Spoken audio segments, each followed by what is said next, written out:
Hey everybody.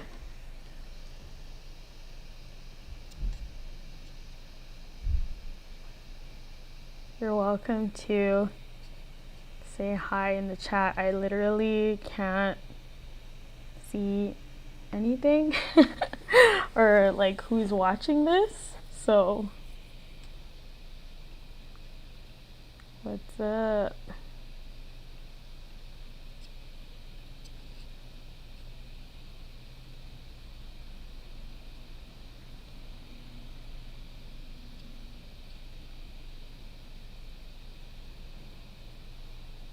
Who are you, D11NG?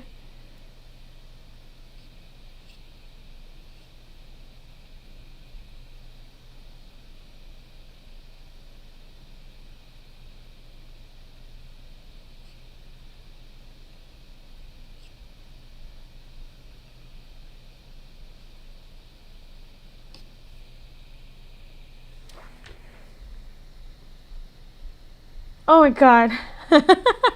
Girl, I was like, what is this? This is like a creepy man. Hey, Kelsey.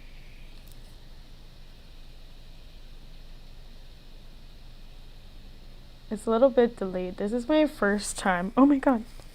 This is my first time streaming, so I'm kind of like, what am I doing? I don't know. I don't know what I'm doing.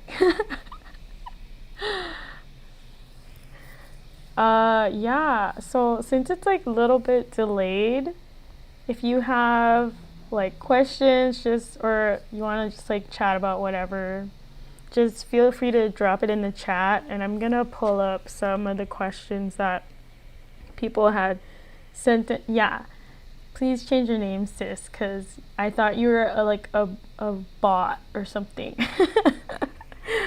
But yeah, I'm gonna get started on the questions that people had DM'd to me, and then we can go to whatever gets put into the chat. I don't know like who's gonna show up, like what's happening, so whatever, you know. Okay, let's see. Where's mine? Out of my whole entire life, Oopsies, that's Bretman.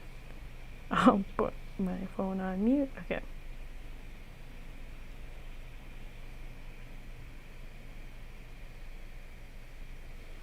I can't hear you, sis.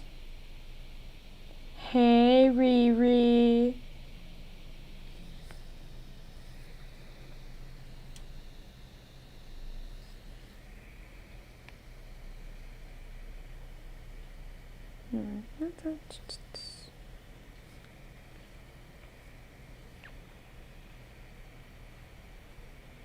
Okay, so the first the first question that somebody asked me was, how do you know if your ancestors are with you? And that like depends on it depends on your culture, and it also depends on like what kind of relationship you had with the specific ancestor that you're asking about.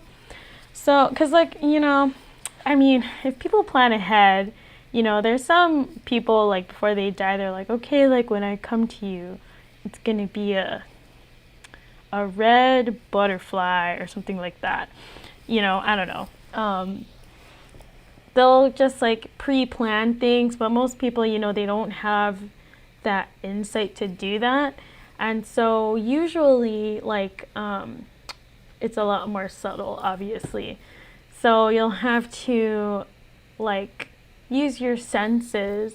If it's somebody that you knew in real life, use your senses to like remember how that person felt when they're around you. You know what I'm saying? So like, for example, like my mom, when she comes around, she's like super enthusiastic, but also she gets like really emotional. She like will want to cry or something like that. Oh, you're good. No worries. I can't hear anything except me talking. So, yeah. Okay. So, yeah, when my mom comes around, she's just like super emotional, like very like mom style, And so I know that when I get that vibe and also like the energy is like super intense and hot, I know that it's her. So sometimes, depending on like what kind of like your ways of like psychic sensing, that will change like, or that will dictate how you know that your ancestors are around you. And like some people who I thought I put this on, well, now it's on do not disturb. Some people who like in their culture, for example, like it's common for ancestors to appear in like different like plants or animals like that. Yes, I drank water today, Rihanna. I have my water bottle here. This is my second one, by the way. Some people, yeah, like in your culture, like if ancestors show up as like certain animals, then probably like if you see that animal like in your house or like around your house, it's very highly likely an ancestor. So like for Filipinos, or at least like my family, like every time we have a big family party, there's like a huge moth that just like sticks to the window, and that never happens like any other time. And so usually we're like, okay, that's an ancestor. And actually the reason why I was stuttering is because I remember this one time after my grandpa died, my Japanese grandpa, he freaking appeared to me as a cockroach, like a flying B-52 cockroach. And I know that it was him because literally it was like, I don't know, maybe like, it was the week that I was home. I was in Spain, I was studying abroad in Spain, and I came home to Hawaii for his funeral. And I was in my bed and I felt something like flutter and land on top of my blanket, and it was one of those big ass roaches, like this big, dude. And it was nasty, and it was just like sitting on there or standing on there, and it wouldn't move. And I knew it was my grandpa because he was like a big joker. Loved to like play tricks on us. Whenever we'd like play cards, he would cheat, and he had dentures, and he would do like weird things with his dentures. He's just like a funny guy. So I knew that was him. And also like another time when he visited me after he died, I was like trying to ask like, who is this? Because it was like in my beginning stages of like really opening up to my gifts, and everything that I was asking him, even though I like kind of knew it was him, he would say no. But then I knew. Then he was like, just kidding, it's me. So that's another way that you can tell if your ancestors are around you, because like the personality of the person starts coming out once you start interacting with them. Yeah. If it's somebody that but I think in general, like, well, I don't know. I guess it depends if they're like at peace or if they're not at peace, you know what I'm saying? If they've crossed over into the light or not crossed over into the light. Because not all ancestors are going to give off that warm, fuzzy, like a high vibrational feeling, you know what I'm saying?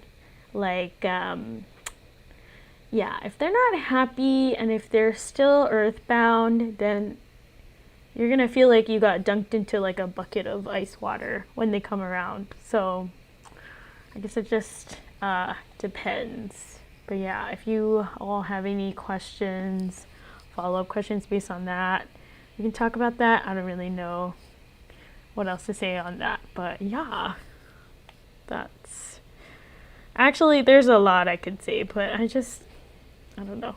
I don't, I could talk forever and ever. Okay, let's see, what else do we have on here? Oh yeah, the tarot. I'm gonna have to burp. How do I do that? How do I mute myself? Never mind, it passed. Okay. Sorry if that's gross. Okay. Tarot.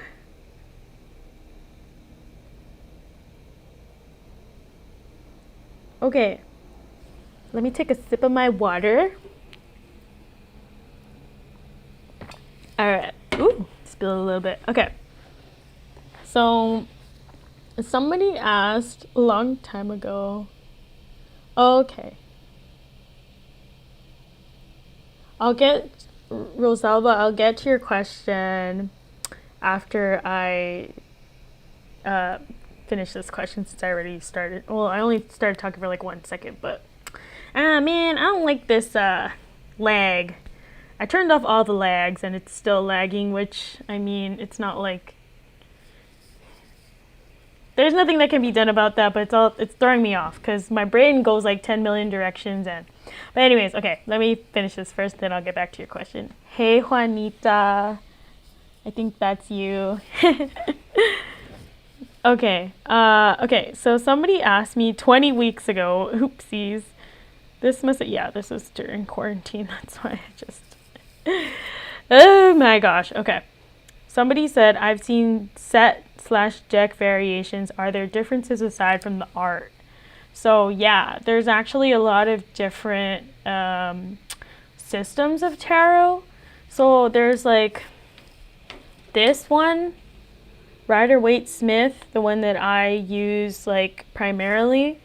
And then there's also, hold on, let me grab this.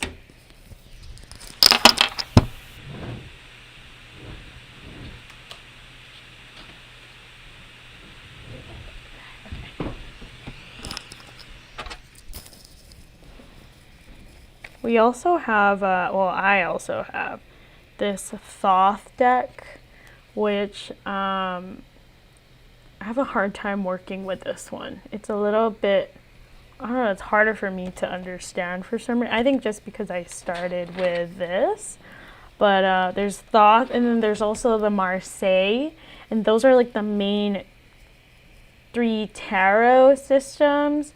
And so when I say tarot, I'm talking about like the Italian, French, like European tradition of cartomancy, which is like reading the future or whatever with cards. They all like, I don't know the Marseille.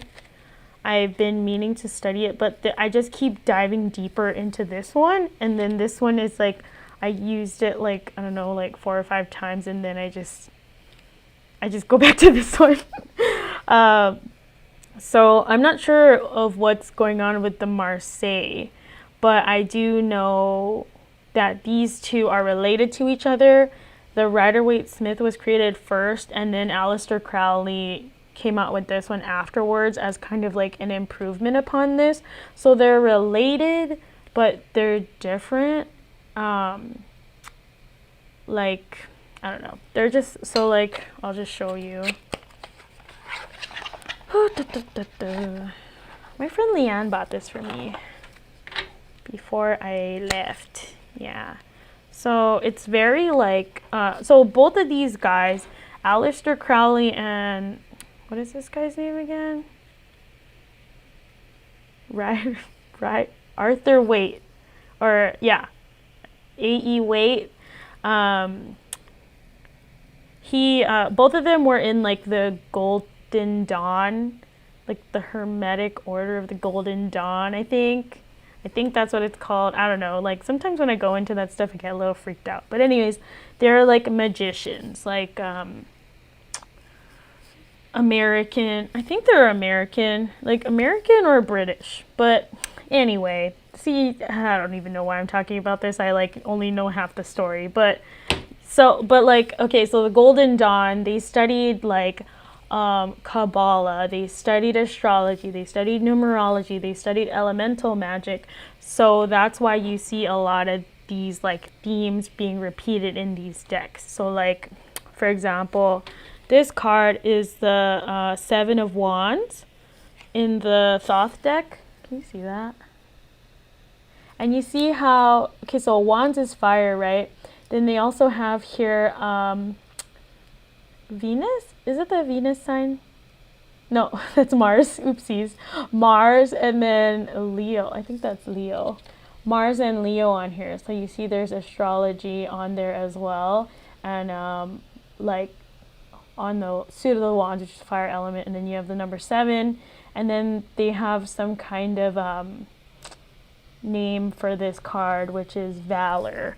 So I don't really, yeah. This is, as you can see, like the 7 of Wands in this deck is a lot different from like, if I can find it. Oh, no, that's the page. I don't want to scroll through this whole thing, but just to show you guys. Well, I can't find it. Okay, whatever. Well, I found the 8 of Wands. So the 8, it like they both have like the picture, and then obviously the suit is the same, but this one has like words on the bottom, and then also the astrology printed on here.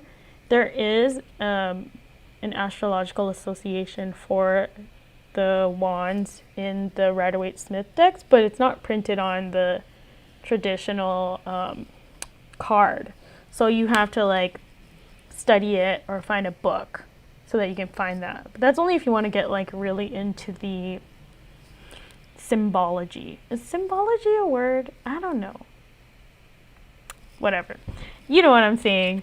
But yeah, I don't really see like the other reason why the Thoth deck doesn't really appeal to me is because I don't really read that way. Like I know, like I've picked up a lot of like symbolism of like numbers, cards, like the elements and stuff like that just from like doing tarot regularly. But I try to use my own intuitive like hits when I'm reading, which is why like usually when I do readings for people, it's like half tarot, half not tarot. So for me, if I get too caught up on like Leo and Mars and whatever, which I don't really understand, and I don't know anything about Kabbalah either, it just it kind of messes me up, or it disrupts the intuitive flow. But you know, some people, they really they do really well like learning more of the symbolism, and like I think it does enrich your, it can enrich your readings, but if you're just like spending all your time memorizing what certain things mean, it kind of, that's not really working with your intuition. You're just like, well, you know, according to this, I don't even know why I'm looking at this because I don't know what that means. Okay. Like, oh, okay, 5 of Cups, like spilled, your glass half empty. And if that's the only meaning that you can get out of this, you're really like missing out on a lot more meanings that you can get out of it, you know what I'm saying? So, because like, I don't know.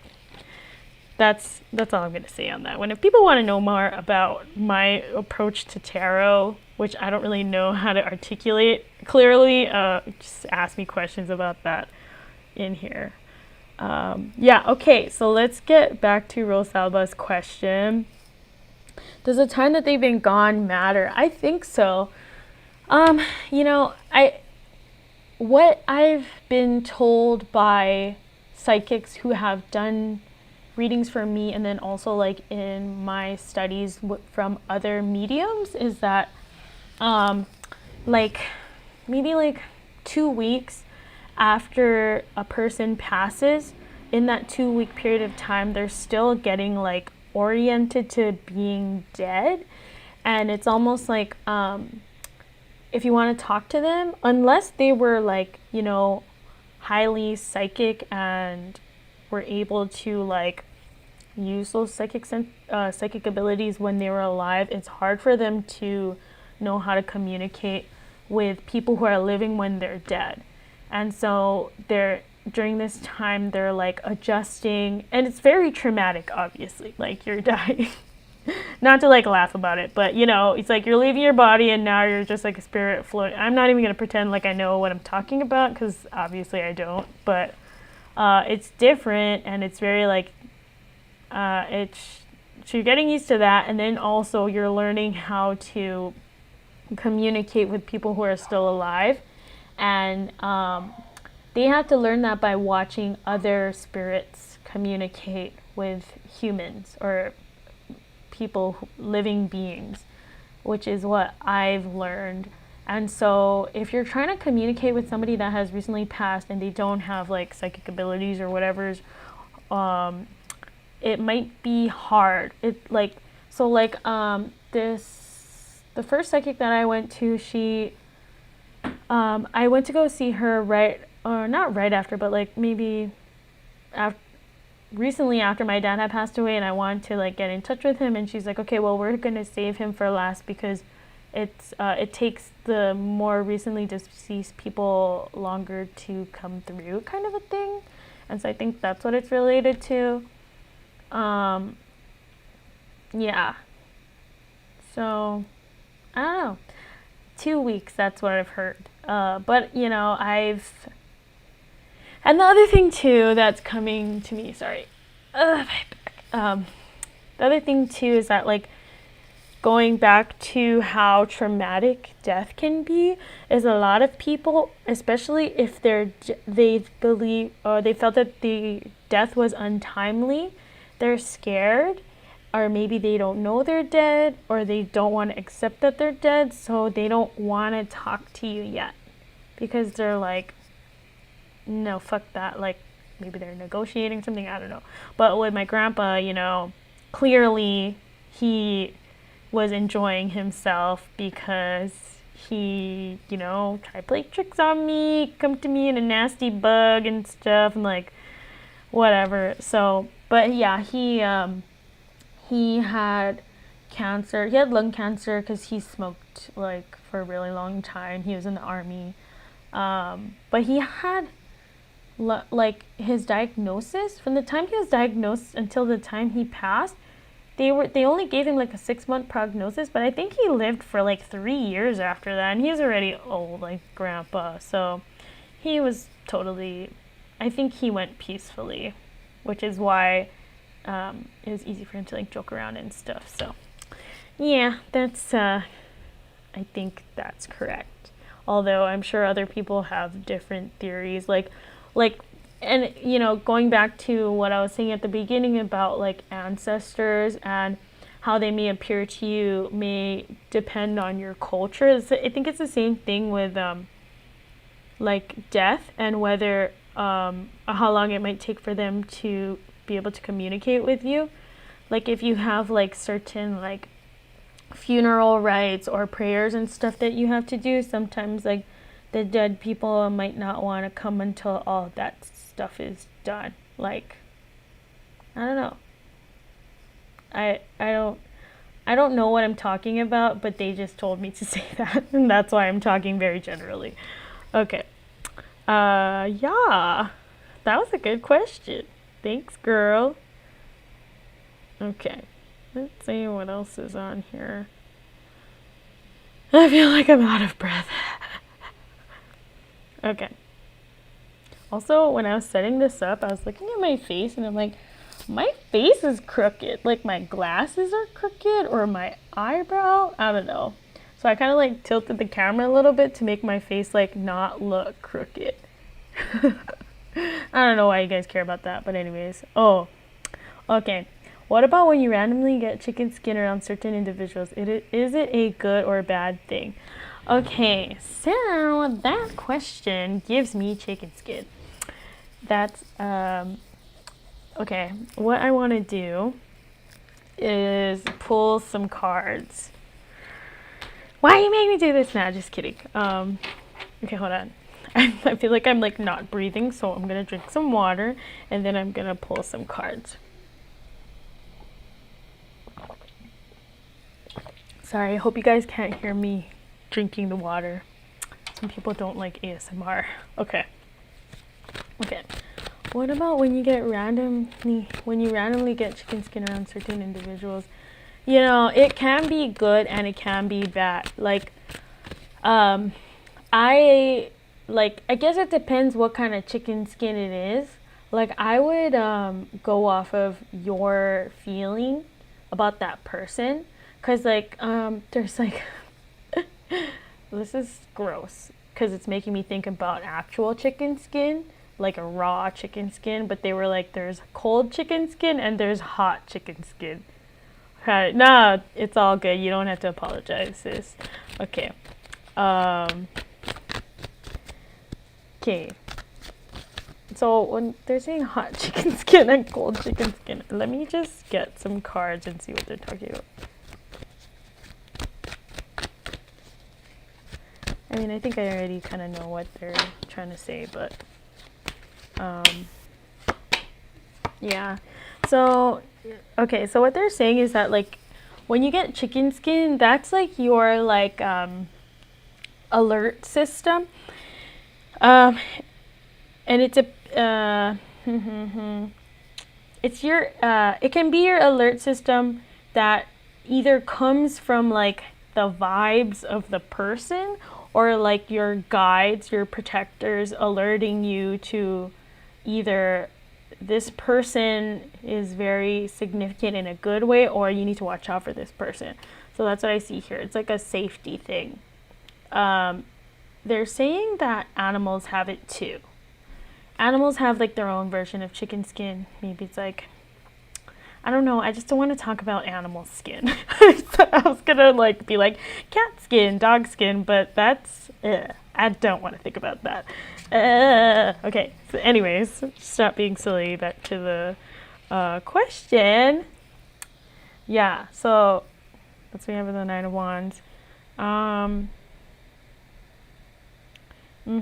Okay, so another reason why they're saying that sometimes chicken skin, like for you especially, you know,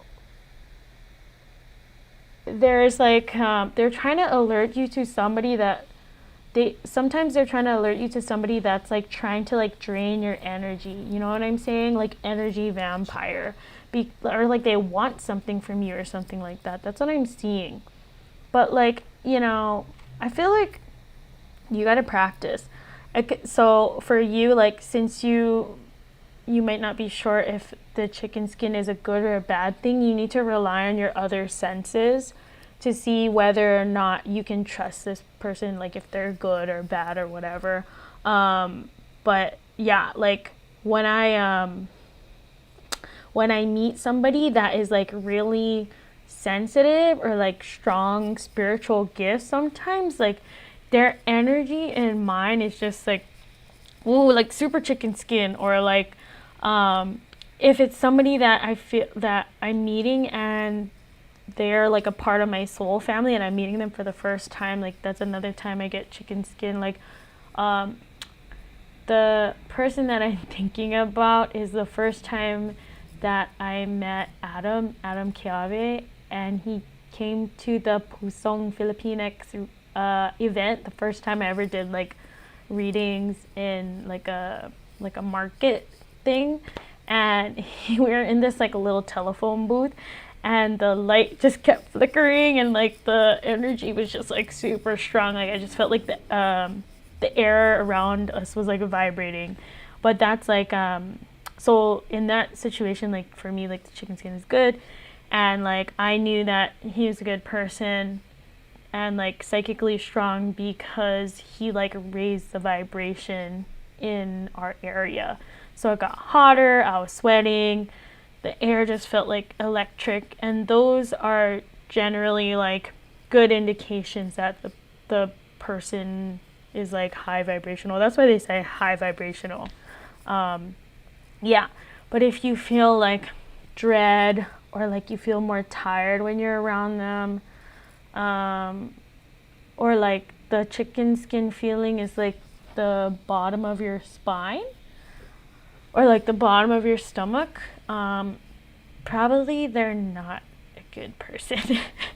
Or they have something, maybe they could be a good person, but they have something weird going on. I don't know. Like, I don't know. Those are never good signs to me. But, yeah, that's what I'm thinking. Yeah, but they want you to figure it out. That's why they're like, they see you like, is this person good? Is this person bad or whatever, but you can figure it out. That's what they don't want to tell you. And that's also this card here that they gave you. You can do it. Like, that was a good one. It's so funny because like on the continent, people don't say chicken skin, they say goosebumps. And I'm just like, that's gross too. I don't know what I'd rather call it. Chicken skin, goosebumps, they're both nasty. I just don't like thinking about animal skin. Okay. Let's see. Yeah. I was just in my whole sides, arms was like, yeah, that happens to me a lot too. Also, when it could be that it's not them. Like, sis, when I channel for you, like, not to like talk about your readings and stuff, but like the times when your ancestor had come through, that's how I feel too. It feels like chicken skin. So maybe there's an ancestor around, you know what I'm saying? Or the ancestors or your guides are trying to get in touch with you to be like, hey, like, alert, or like in a good way or a bad way, I don't know. That could be how they communicate with you as well, and they're just like around you when you get around that person. Yeah. Any other questions, people? If not, I'm just gonna keep going through this old ass tarot Q&A. I don't know how long. I guess I'll go for like 10 more minutes or something. This is my first time doing this, so I don't know what I'm doing. Okay, also, please like this video because I see only one person liked it, but I know there's more than one person talking in there. I don't know what that does for me. It just makes me feel better, I guess. I don't know. Okay. Let's see what else is in here. Okay, I need to breathe. Okay, back to tarot. How do you incorporate an upside down card? Okay. How do you incorporate an upside down card? Okay, so if people who are watching this don't know tarot, this upside down card is also, they call it reversals. And so like if I'm doing a spread, I'm shuffling the cards, right? Sometimes like they'll come like this, right? Literally upside down. This is what they call reversals. And there's a lot of different this is getting back to what I was talking about earlier about anyway, before I get on my soapbox, let me just explain what I'm talking about. Okay, so sometimes like for tarot or like I guess like any divination, like you look at the card one way and there's a traditional established meaning for the card in this position. And then conversely, there's also a traditional established meaning for the reversal. But you gotta look at the context of the question that you're asking, the cards around it, the intuitive message that you're getting, and also I don't know, it's hard to say like what is the right way to interpret a reversal because there's no one way to interpret a card. Like, this could be good or bad regardless of whether it's like this or like this or like this, or, you know, I'm just being facetious, but like, you just gotta like trust your gut, you know what I'm saying? Because sometimes, like, on the most simple, like, baseline, like say I was a beginner at tarot and I say like, okay, this is good and this is bad, right? Like, that's not necessarily true. Like, maybe you think this is good and the reversal doesn't mean that it's bad. It's just that the energy is stuck or it's delayed, or you're blocking yourself from accessing it this way. Like, there's just yeah, some people, like, they look at the reversals and it's not even like a bad thing. Like, they'll interpret a reversal as like, okay, I just gotta like pay attention to this card a little bit more. So I think it just depends on on what your reading style is. If you tell your guides, like, when you give me a reversal, like, I want it to mean this one thing or these two things, that might be more helpful for you than trying to memorize all the different established meanings of reversals. Because I've read like different books when they say like, oh, like the sun, like when the sun is reversed, like it's never bad.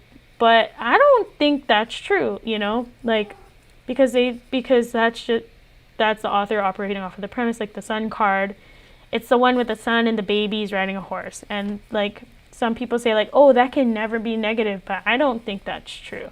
But that's just my own reading style.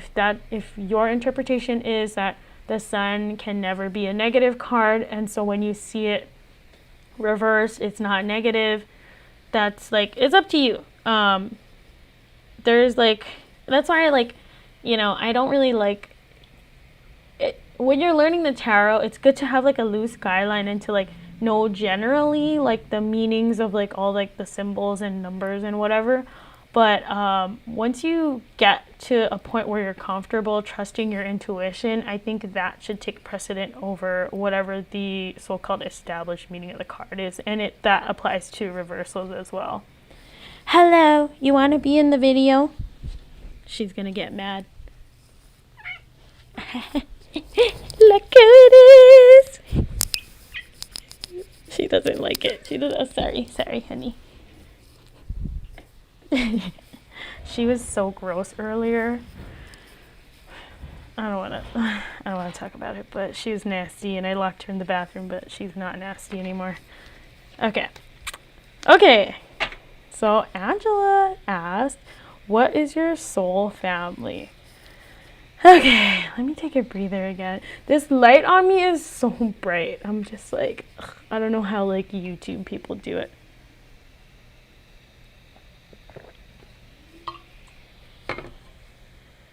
Okay, your soul family. So,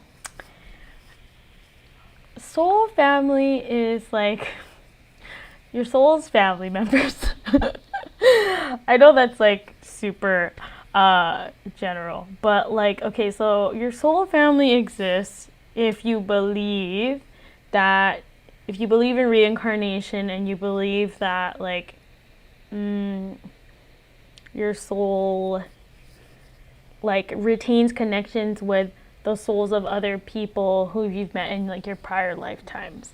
So like, it's like that feeling of like when you meet somebody and you're like, I feel like I know you from somewhere, or like you meet them and you just feel like immediately comfortable with them. That's another indication that they might be a part of your soul family. A lot of times, like, your biological family members are part of your soul family, and like in different lifetimes, like your mom was your sister, or your dad was your daughter, or something like that. Like, so because you have this connection to each other, the people that talk about soul families will say that, you know, oftentimes in different incarnations, you'll be born in different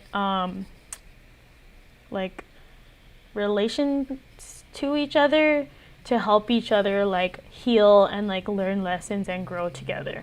So let's say, for example, I don't know, I mean, it might sound like kind of gross, but like I've heard of people who their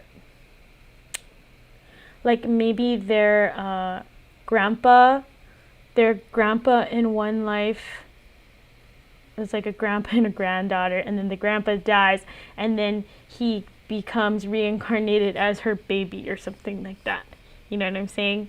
So like that's just an example of how a soul family can work. Or like your best friend in this life maybe was your life partner in like a previous lifetime or something like that. But usually, yeah, you can identify them by like the kind of bond that you have, and it's just like or well, I don't know, there's like different classifications. I was gonna say like, oh, maybe karmic relationships can be part of your soul family too, but I guess it just depends on like how you define family. There's no rules. This is just terms that people made up to try and like explain what's going on in life. You know what I'm saying? Yeah, I don't know. It's really interesting. It's really interesting too because like when I first started like studying all this stuff, like I got really into like twin flame theories and like karmic relationships and all that stuff. And now like I don't even know how I feel about this like twin flame thing, you know what I'm saying? Like with my partner, I asked for signs from spirit like to confirm if he was like my twin flame or like a soulmate, right? And I got the signs. I got the signs that I asked for. Soul frenemies. Yeah. Yeah, soul frenemy. That's like my ex. I forgot what I was saying. Oh yeah, so talking about my partner, and you know, there's just like ever since I got that confirmation, it like kind of like fucked me up. You know what I'm saying? Like I was like, well, we're meant to be together, so I'm just gonna like it. It's just like a self-fulfilling or self-ruining prophecy. You know what I'm saying? Like I'm just gonna continue on like doing what I'm doing, or like I'm just gonna like not work on our problems because I know that we're gonna be together, but could that also like break us up and like ruin everything? So like like I guess what I'm saying is like, is it even useful to know that you're in a twin flame relationship, or that you want to label it like twin flame TM or like soulmate or whatever? It's just like, you know, just enjoy the time with them. If you're still learning and growing together and you're happy together, what's wrong with that? Like, you know, because like eventually I got to this point where I'm just like, okay, well, maybe like somebody wasn't supposed to be your twin flame, but then they can become your twin flame. And then it's like, is that even a twin flame anymore? Because like the twin flame theory is that you're two halves of one soul and you're reborn into like a timeline to like go on the twin flame journey together. And like there's like all these websites if you want to like learn about twin flames, and they're just like, you got to do this, and then you got to do this, and you come together, and you have like one purpose in this lifetime, and then you accomplish it together. And it's very rare, but there's more twin flame couplings being reunited and born because of whatever that's going on in the universe. And you know, I'm sure that's true, but at the same time, I don't really know if like identifying that is possible for humans, because we have too much ego. And also if it's useful, because like if you're twin flames, then you're fucking gonna do that anyways, you know what I'm saying? Like I don't know. So don't ask me about twin flames. Don't ask me about twin flames in in our readings, because I can neither confirm nor deny. I'll just be like, you know what, you seem to get along well together, or you should break up with it. or her. Usually it's him, but yeah. All right, let's see. Okay. Have you ever been in a space where you don't want to tap? Oh, no, sorry.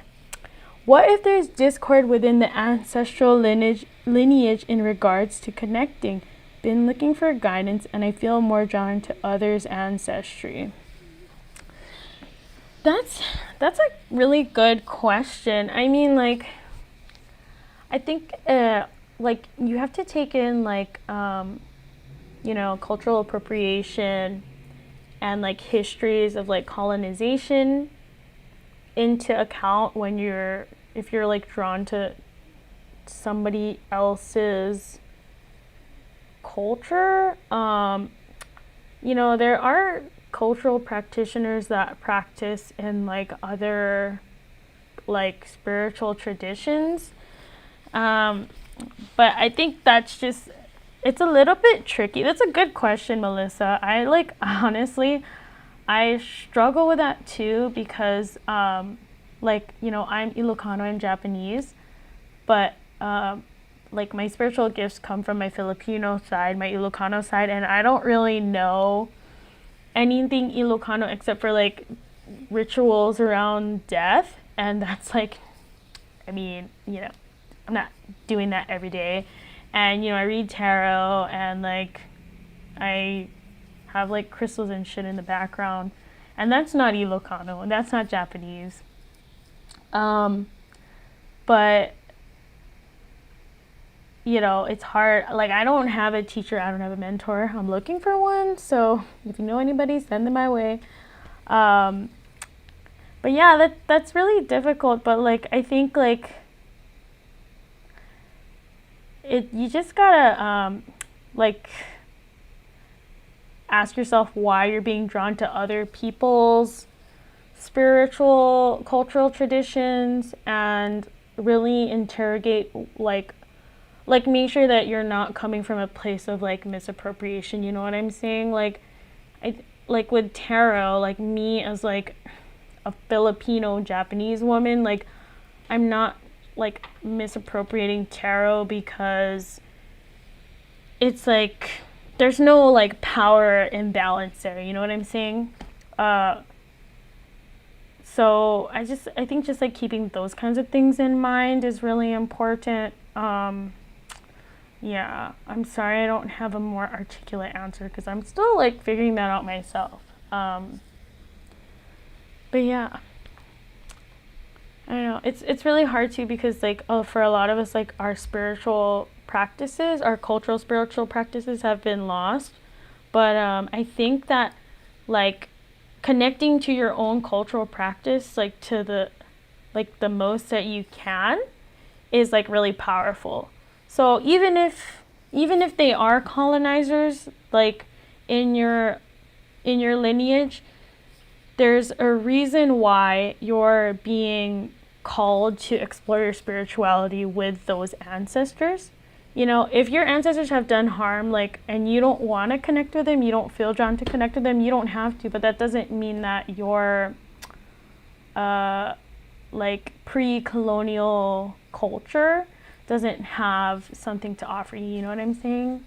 And actually a really good person to follow is Karina Rosella at Rise Up Good Witch. They talk a lot about like coming from like an Italian like settler ancestry and exploring spirituality that way. So you might want to follow them because they like read about it and talk about it a lot, and I think in my head and I just keep it to myself. So yeah, thank you for that question. That's super important. And like yeah, I'm just not the expert on that. Okay, Rosalba, have you ever been in a space when you don't want to tap into your gifts or like, you know what, spiritual medicine will help, but you just not even trying to access it? Yeah, right now. I'm just kidding. Not like right now, like in this live, but for sure, like it's tiring, you know, like having to like tap in or like maybe like being forced to tap in when you don't want to, or like you're around people and you're like feeling their BS and you don't want to feel it. I've definitely been in that space. And I think that like the only remedy, well, there's two, right? If you're like, either you can like set your boundaries, or like put up your boundaries, or think like, okay, like why am I resisting this? Is this something that I'm meant to open up to, or like lean into? I don't want to say lean in, but you know what I'm trying to say.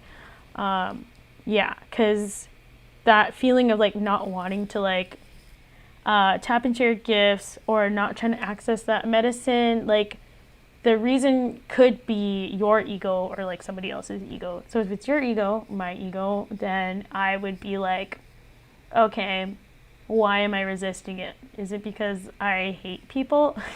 And if that's the truth, if that's what's going on, then you have to be like, okay, what am I supposed to learn from this? All right, I'll open myself, or like do whatever it is I gotta do. You know what I'm saying?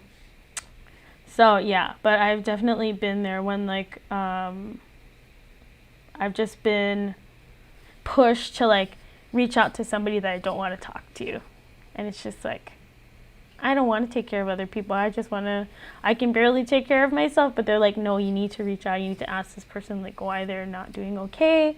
And then it's like, oh, okay, fine, whatever. Or like if there's like somebody that's around you and they're just like super annoying, and they're like, no, this person needs a friend. And this is not even like, you know, yeah, so I don't know. Yes, I've been there, and like, it's so, like, the more I explore and like listen to spirit and like what they tell me to do and stuff, the more like open I get to people, which as a Capricorn I don't like that. And it's just like, why do I have to be so nice? Like, I tweeted something about this and I was just like, man, like, why do I have to see like the good in everybody? I'm just like, what the heck? Like, can't I just like purely hate someone and not be like, well, you know, their inner child, and like just like make the world black and white, which obviously it's not. But yeah, I feel you, girl. Yes, it's an empath problem. So I feel like but then I don't know, it's like it's an empath problem, but it's also like, you know, for a lot of empaths, it's like our problem is that we're too open. So like, then you get to the issue of like, okay, spirit, like, am I supposed to be pushing back to assert my boundaries? Is that what you're trying to tell me to do? Like, that's when I get confused. And then I'm just like, you know what? Whatever. And then it's just 50-50 at that point. And I guess you only find out if you made the right choice or the wrong choice after, like, that person burns you, or they, I don't know, become a better person or something like that. But I don't know. That's something that I struggle with. Another thing that I struggle with that I don't know the answer to.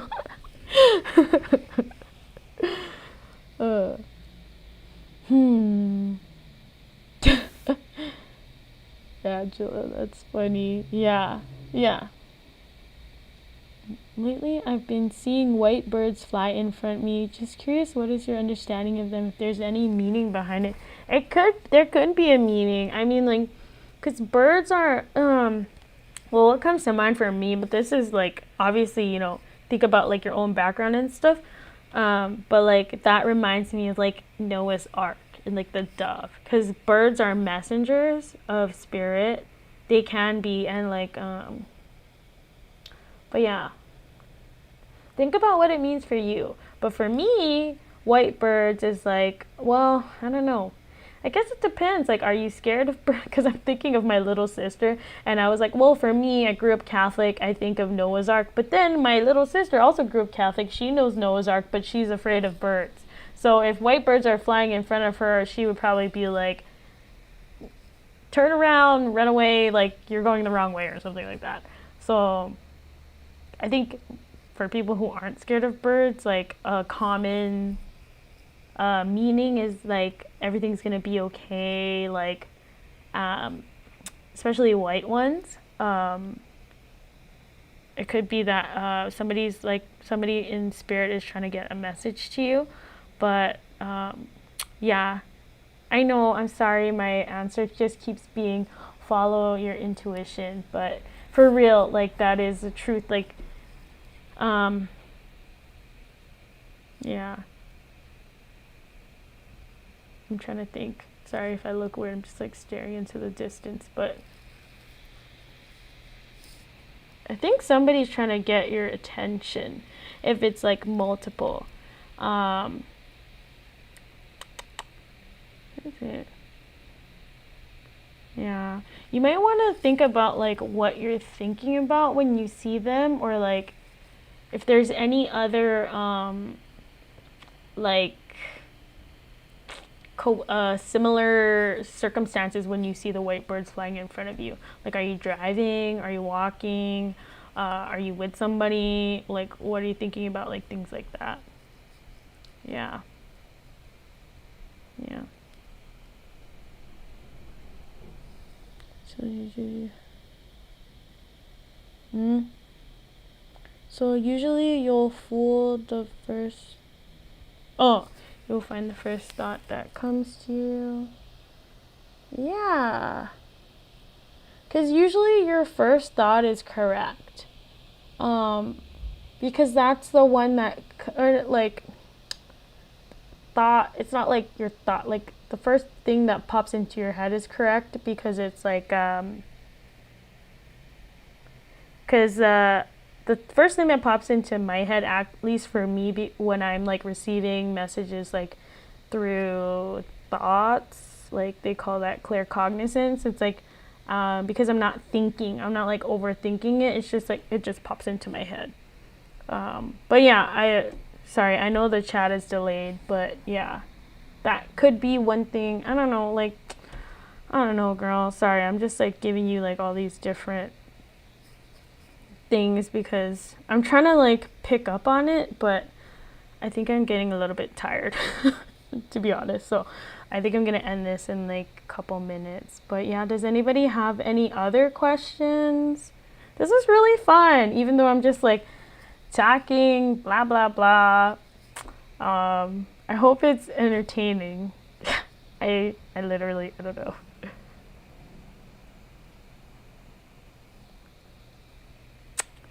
Let's see if there's anything else here.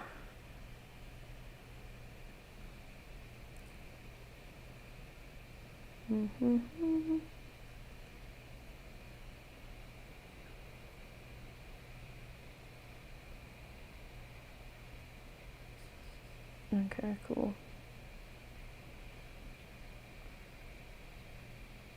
Okay, well, if nobody has any other questions, I want to pull some cards for everybody that's on here. Thanks for joining me. I really didn't think that anybody was gonna like tune in or whatever you want to call it. And I was just like, well,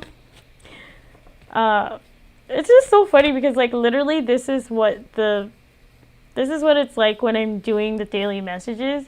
I'm just like talking nonstop without breathing, and then I'm just like, I stop recording and I'm like, well, I hope that there's some, clear thoughts in there that I can like cut up and like give to people that is like helpful. So I don't know.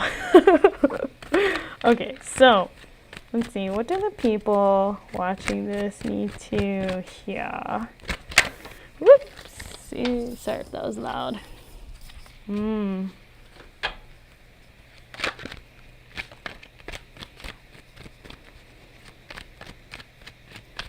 Okay, what do the people watching this need to hear?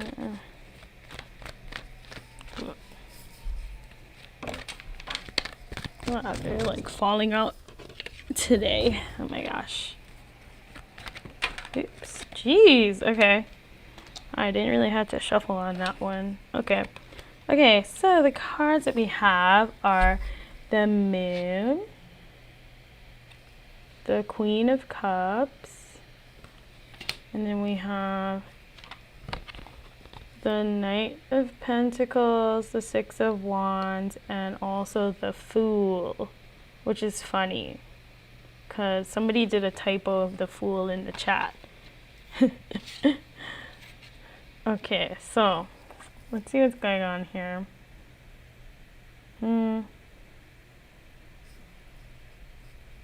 Okay, so, alright. Yeah, so, there's a lot of people on here, like, watching this. Well, I don't know how much people are watching this, but the people that are watching this, what you need to hear is that, like, you have a gift, you have a spiritual gift. Like, stop denying it, stop second guessing yourself. You have it, okay? You have it. So just accept it, okay? And so when people tell you that, don't be like, oh my gosh, I'm so surprised. Like, no, you know you have it, and you've been knowing you have it, so just accept it, okay? That's the Moon. That is the Queen of Cups. Now, this gift that you have, you need to start putting it to work, okay? And you need to stop controlling the way, or not controlling, stop controlling, but you need to be less worried about controlling the way that your gifts are opening up, because the way that it's happening for you is that it's like very step-by-step methodical. Like you're, a lot of people, well, I think everybody that's watching this, I hope, are adults, because oopsies about my language. But anyway, just like me, you're coming into your gifts, or you're stepping into your gifts like as an adult, right? So this is like, it's kind of funny because I was like, it's like spiritual puberty, but it's happening just like puberty, which yuck, hate the word puberty. It's happening in it's happening at this time for a reason, okay? So even though you may feel out of control, it's actually very structured. There's a plan.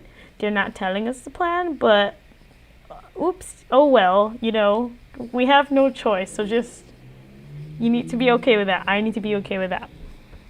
And so what they're saying is that, it can be really fun and like exciting if you just stop trying to be the expert automatically.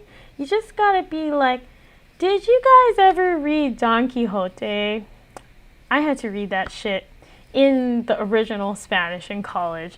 But anyway, that's like what the vibes that the Fool is giving me right now. It's like, well, I mean, like Don Quixote, like he had his own version of reality. But so not like that aspect of him, but the part of him that's just like, I have this purpose and I'm just gonna go do what I need to do, and I'm just gonna be confident in myself. But unlike Don Quixote, you have a reason to be confident. It's like your gifts and like this like inner knowing that you have, that you need to develop them somehow to like help the people around you. And the more that you recognize yourself and like uplift yourself in that way, the more it's gonna come out, and then the more control you'll have. So, but remember, control is not the goal. Bars. Sorry, I'm sorry. Yeah, that's what they're talking about here. Like you need to recognize your gifts yourself. Okay, I'm gonna stop talking now. Thank you, everybody. This is really fun.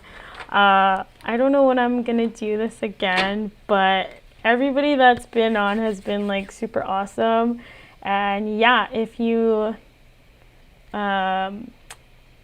there's stuff that I talked about on here that you were interested in, didn't take notes on, I'm probably gonna leave this up on my YouTube channel, so you can go watch it whenever you want. Okay. Good night, everybody.